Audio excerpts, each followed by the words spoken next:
All right, guys, welcome back to Collecting Nolan. This is Russ, and I thought I would just share some recent pickups that I got in the mail. So let's go ahead and get started. For the first one, this is a 2003 Upper Deck Play Ball Redback. And I'm going to tell you guys right now that half these cards I saw on Brent Richards' baseball cards video the one day, and I was watching it, and I was like, man, I don't have any of those. And so I just went on eBay and I just started looking at the same cards he had. And I was like, I got to get me some of them because they're just, one, they're so awesome. And two, I didn't have them. So shout out to Brent for, introducing me to these cards. And I think I have another version of this one, but I'm not 100% sure. But this is the Redback from Upper Deck 2003. So there's that one. And the next one is a 2024 Topps Update Series All Class card.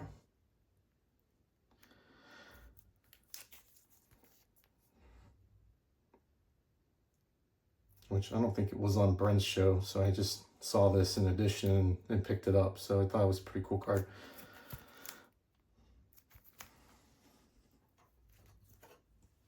All right, and then the next one is a 2024 Topps Series 2 1989 35th All-Star silver foil.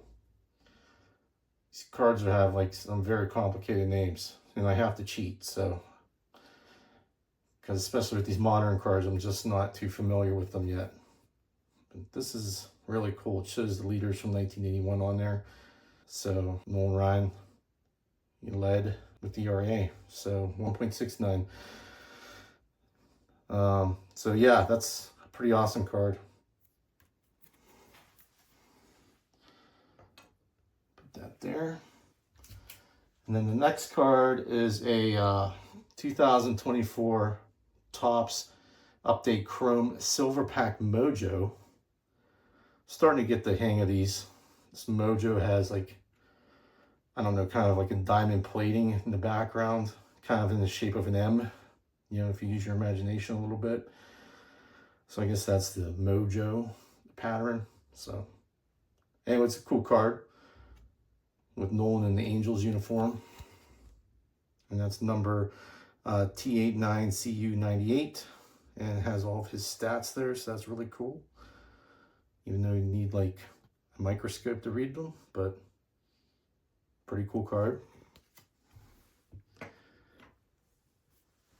Next card is a Topps 2024 Allen and Ginter silver foil filigree card. And this one was definitely on Brent's because as soon as I saw it, I fell in love with it and I had to have it. So, so I went looking for it and I found it. But this is a cool card. I just love the outside border design and, the photo or image of Nolan with the Astros. Looks like he's maybe waiting to get the ball back from the catcher, and he's kind of just staring down the batter a little bit there. But this is number 131. So, very cool card.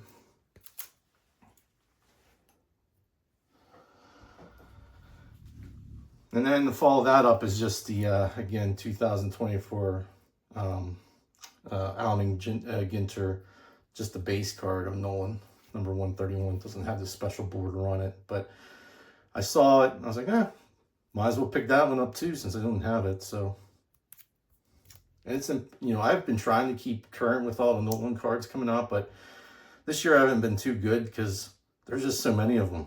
So I just haven't been able to stay current on all of them. So that's that one. So we'll put this one over here.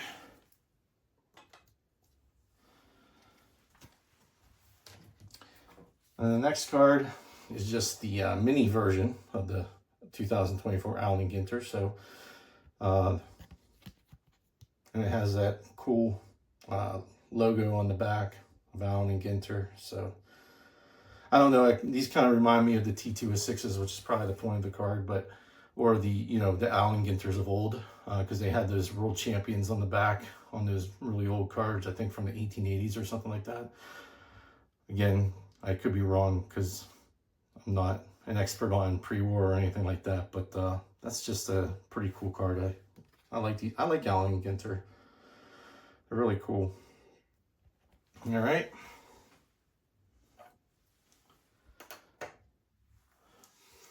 So the next three are kind of the same card, but not really the same card. This is the 2024 Topps Stadium Club. This is the base card with Nolan. I think that's at his Hall of Fame induction speech, I think. Or maybe it's his, probably not, because it looks like there's a statement in the background, so it might be like his farewell speech or something like that.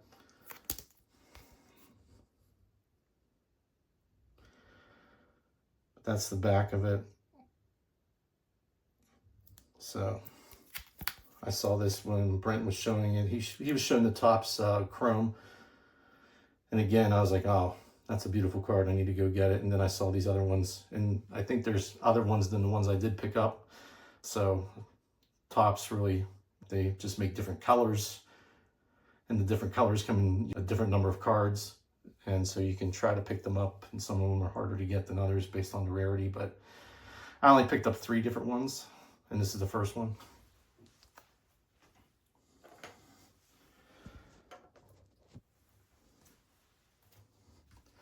So the next one was the red foil version.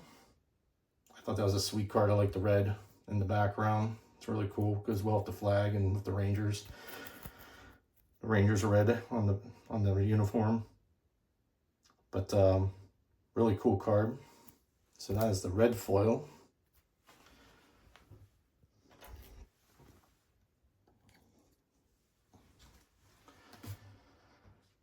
But then I also picked up I picked up the, I guess is this the refractor,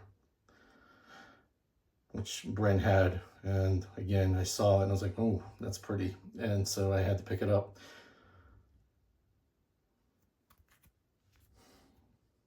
But just good looking cards, these Topps Stadium Club cards. Really like them. So there's that one.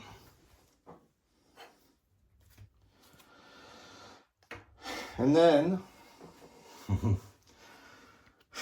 yeah, again, Brent had this card. And, you know, Brent, I'm sorry that I copied off you, I guess. I don't know. But when you have such great cards, it's kind of hard not to, you know, they say copying is the greatest form of flattery. I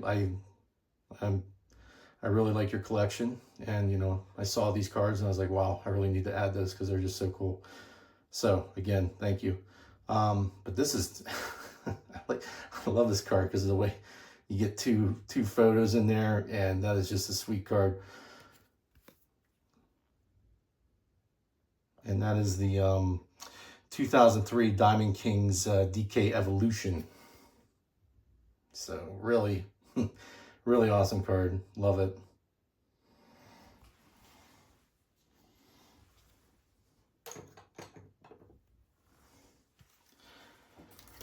All right, and then the last 2 cards I have are not really Nolan Ryan cards per se. Well, the one's definitely not, but this next one is not really a Nolan Ryan card, but it could be considered. And again, I didn't even know that this card, well, I knew the card existed, but I didn't know that Nolan was on it. So this is the 1975 SSPC All-Stars Vita Pinson card. But if you look in the background, there's Nolan in the background. So, you know, not technically a Nolan Ryan card, but it is a Nolan Ryan card to me. And, you know, Vita Pinson was a pretty awesome player. So I didn't pick it up in the graded version, but this card looked in pretty decent shape to me. And just having it in my collection is pretty awesome. So really happy to get it. So that's Vita Pinson 1975 SSPC with Nolan in the background. So cool card. And then finally, it is definitely not a Nolan card, but it's a guy that really had a lot to do with Nolan becoming the pitcher that he became. So the Mets, if you recall, they basically used him as a bullpen pitcher, and they lost patience with him essentially. I mean, they traded him after the 1971 season. So they really just lost the patience with him. And so when he came into contact with the Angels, he was introduced to his new catcher, which was one of the new catchers was Jeff Torborg. So I picked up Jeff Torborg's rookie card because I just, he has a direct connection to Nolan. He caught Nolan Ryan's first no-hitter against the Kansas City Royals. And it's autographed, and it's in great shape for a 1964. I absolutely love it. It is phenomenal. There's the back of it. But Jeff Torborg is one of 5 catchers who have caught more than one no-hitter, but one of the no-hitters was a perfect game. So Jeff Torborg caught Sandy Koufax's perfect game on September 9th, 1965. And then he also caught Bill Singer's no-hitter on July 20th, 1970. And then he caught Nolan's first no-hitter on May 15th, 1973. So he's only 5 catchers, and the other 4 catchers are pretty good. So the first one, so Torborg caught 3 no-hitters in his career. And I already mentioned the 3. But Carlos Ruiz, he caught 4 no-hitters, and he caught Roy Halladay's perfect game. Or is it Ray Halladay? I'm sorry if I messed that up. And then there was also Buster Posey, who caught 3 no-hitters, and he caught Matt Cain's perfect game. And then, of course, Yogi Berra caught 3 no-hitters, one of which was Don Larson's perfect game in the World Series. So that's awesome in and of itself. And then Ray Schalk caught Charlie Robertson's perfect game, and Ray Schalk also caught 3 no-hitters. And I think that was back in the 20s, if I remember right. But I just thought this was a cool card because of Jeff was instrumental in developing Nolan into the pitcher that he is today, or was today. Going forth in his career. He saw some issues in Nolan's mechanics and tried correcting them and was successful in doing that. And it really he was really instrumental to Nolan's development as a pitcher. And once those mechanics problems were fixed, Nolan just tore it up. So I just wanted to pick this card up because it was awesome and direct connection to Nolan. So that's all I got for you guys today. But I hope you enjoyed it. If you did, please like and subscribe. Leave a comment about your favorite card or cards. And I'll see you at the next one. Thanks.